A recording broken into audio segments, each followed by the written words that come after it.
Hello again, and welcome back into the Dixie Raising series. This will be part number 6, and this one is called Moving On and Moving On to the Pines. If you remember last time, we had just moving from the old church in about 1947 when I was about a little over 2 years old. And this time, before I get into moving to the Pines, I want to speak a little more about the conditions that time and about my parents. I'd said before that my father was born in 1915 and my mother was born in 1919, and that the Great Depression came along in about 1930, which they grew up as children in the Great Depression. And that Great Depression in this area was still going on at the beginning of World War II, and conditions were not a whole lot better at the end of World War II, along the time that we're speaking of right now. In those days, and I guess it was typical more in the South maybe than it was in other parts of the country, but especially farm children, their schooling didn't go to complete term. In my own parents, my mother only went to the 6th grade before she was, for whatever reason, economic reasons or whatever, dropped out of school. My father, being a farm boy, went to school until he was in the 10th grade, and then he dropped out of school. So neither finished high school at the time they should. Mother never went back and finished her education. She got to the point where she could read and write and do mathematics and handle all those. And she was an intelligent woman, but had never at any point in her life did she see the need or maybe have the opportunity to go back and complete her education. Now, my dad did go back after he was drafted into the Army and came out of the Army. He was married and with 2 children. Matter of fact, I can remember going to night classes under the GI Bill with my dad at one of the local high schools. So he did go back at that time and get his high school diploma after the war. And that would have been in the late part of the 40s when he went back and got his high school diploma. And I always kind of wondered after I was grown why he didn't take advantage of the GI Bill and go on and maybe go to college and try to get a college degree. But at that time, having a high school degree was considered good enough, was what all you needed to have a good job and to support a family. So he never went any further than his high school diploma that he got under the GI Bill. And he's a very intelligent man and could have easily gone on into college and gotten a degree. He just has very good abilities in mathematics and mechanical things and all those things. A good thinker, a good speaker, but never did finish his, and never did go beyond high school for whatever reason. But anyway, I want to talk about the jobs that he had along about this time. I'd said before that he came back out of the service and went to work back on the farm, and realized he needed to go out and work in an outside job and start supporting his family off of the farm. And I also mentioned that the town that we lived in, where the old church was named Hollywood, Alabama, which was on the railroad track that runs between Memphis and Charleston, or whatever they call that line. Anyway, it came through this part of the county. And due to that, a lot of the small towns, this was cotton country then and still is cotton country, but a lot of those small towns, especially ones close to a train track, had gins, cotton gins, where the farmers would haul their cotton in on wagons pulled by mules and horses normally, and it would be ginned and baled, and then it would be loaded onto rail cars and shipped off to wherever the market was. And my dad worked at that a while. He worked in a gin, and his job, he and a partner, another man, job was to move around those bales of cotton after they were baled up. They weigh about 500 pounds. 2 men moved those around without any mechanical lifts or fork trucks or anything like that. And they stacked those things for storage, and then when it came time to put them on the train, they loaded those big heavy bales onto train. So that was one of his jobs he had along about this time frame.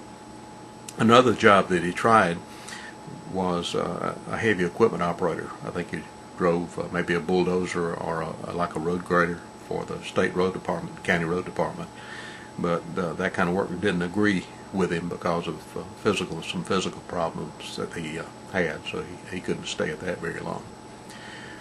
But after he was working at the gin in the same little small town of Hollywood, there was a general store there, and I showed a picture of that old general store in the last video.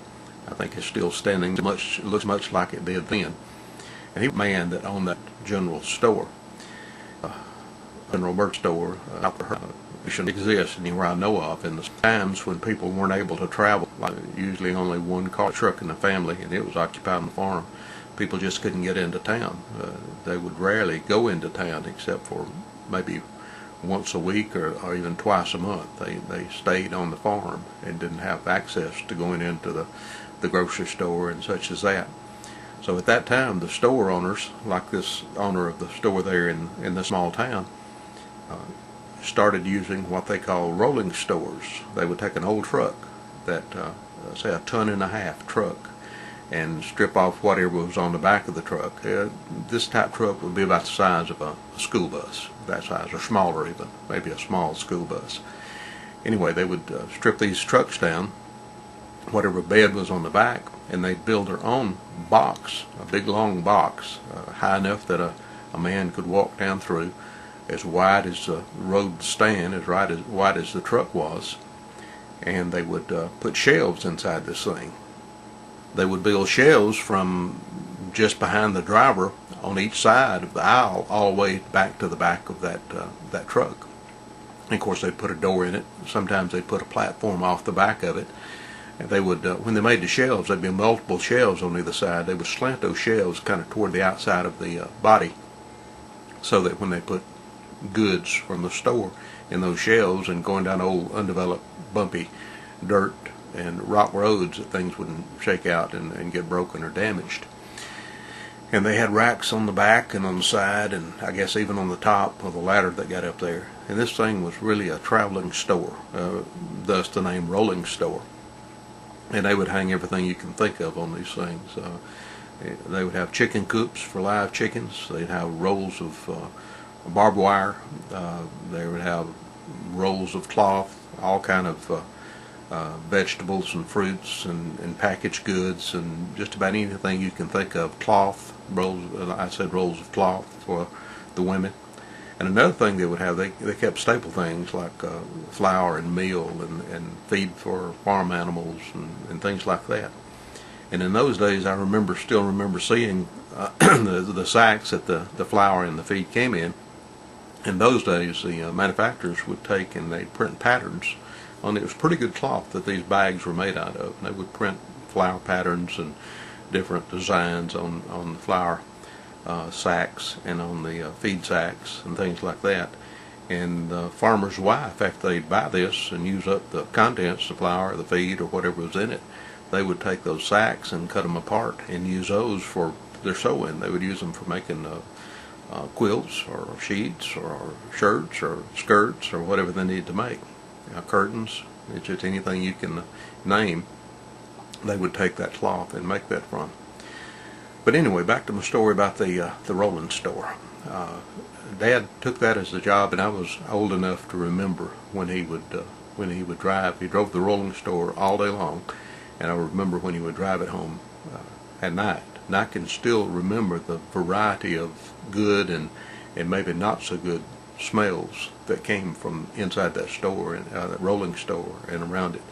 And you can imagine all the things that you had in there that in that confined space, candies and syrups and honeys and just and all kind of feed and just anything you can name. And it really had an unusual, unique smell to it that I still remember till today. And they also carried toys for the kids and things like that. And I can remember having special privileges to get some of the toys out and play with them when the rolling store was parked at the house at night. And I got to go out and sample some of the toys and always take care of them and put them back so they were still new and sellable. But those things come around. But the people out in the rural areas really really got use out of the traveling store, the rolling store. And what they would do is on different days of the week they had a different route. It was hard to, this county is a huge county, and it would be impossible to cover every road in one day. You could barely cover every road going every day, Monday through Saturday. In those days nobody worked on Sunday, so Sunday wasn't included. But anyway, he had a route, and the people out in the country knew when the rolling store was coming through their area and were prepared to meet it. And I can remember my dad saying that they had a real loud horn on the rolling store, and they would blow the horn so the people could walk down from their farmhouses and come down to the main road, maybe at an intersection where they would meet, and he would stop, and the farm people would come in and get what they needed off the rolling store. And this was a real American way of doing things. A lot of people didn't have money in those days. Like I say, this was still late 40s, and depression was still around here for sure.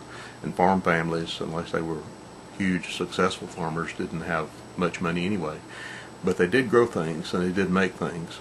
And they would bring things down to this stop where he stopped the rolling store, and they would barter or trade. He would have things on board the truck, the store, that they needed, and they had things that other people along the route might need, eggs and honey and anything you can name, fruit and vegetables, and maybe some blacksmith items that a farmer that knew how to work with metal had made, and just all kind of things. And they would swap at that time.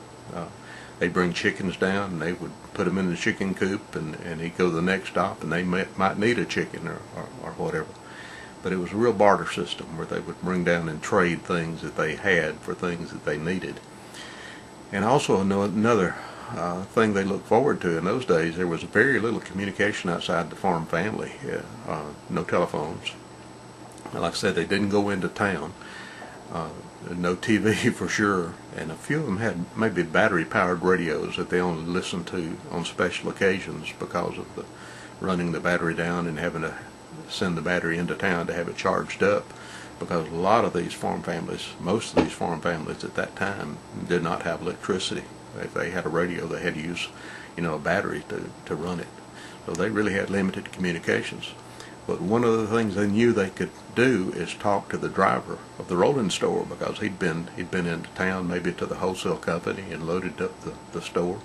He'd been into the little small town and knew what was going on there, and he'd also talked to everybody along the route about who had died, who was sick, who was having a new baby, and he was a news source and a community communicator at that time, and people got their news and gave their news a lot of time through the person that drove this rolling store. Now I have a picture that I'll put up here of a typical Alabama rolling store. This is not the one my dad drove. I really wish I had a picture of that one. It was unique with all the things that hung around on it. But this one is kind of a picture of the rolling store without it being loaded. But you can see the structure of the old truck body and how the truck was put together.